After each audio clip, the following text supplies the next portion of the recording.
Nós acaba de sair de uma reunião de crisis team e maneira que já agora bisa den seguinte hora na nos dilante nós lo vai mira é parte mais forte de tropical wave.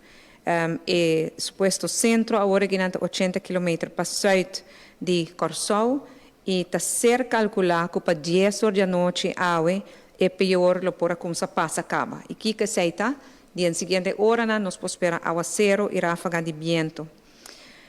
Para o que se trata é medida e update, nós estamos mantendo o último update que nós damos a mais trempang.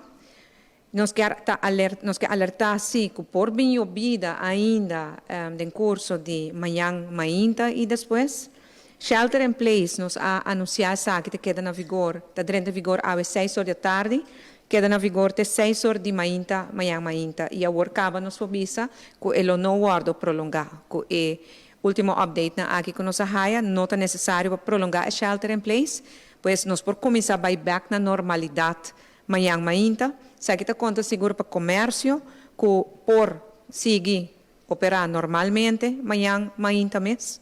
Para o que se trata do setor público, nós estamos mantendo o dia de manhã será, e para o que está escola também nós estamos mantendo essa será.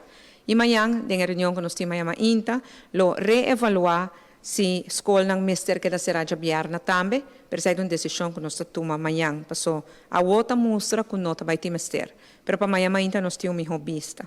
Pois, me repetir, nós estamos passando da seguinte hora aqui na parte mais intensa, a parte mais forte, e segundo a calculação que nós temos de meio para 10 horas da noite, a noite é pior mister por a passa acaba. A noite 10 horas, está dando outro update, essa está tomando lugar dor de meio através de Teleruba e amanhã, merdia, 16 nós temos uma conferência de prensa, caminha nós lo dona hora status de medida que nós introduzir. Finalizando, me que pedi todo cidadão para nós quedar tranquilo, nós atendemos mesmo na regra e está mostrando que está menos intenso e menos severo que nós pensa dentro de um instante, pero que tu vai, nós tratando que na natureza não vão aventurar.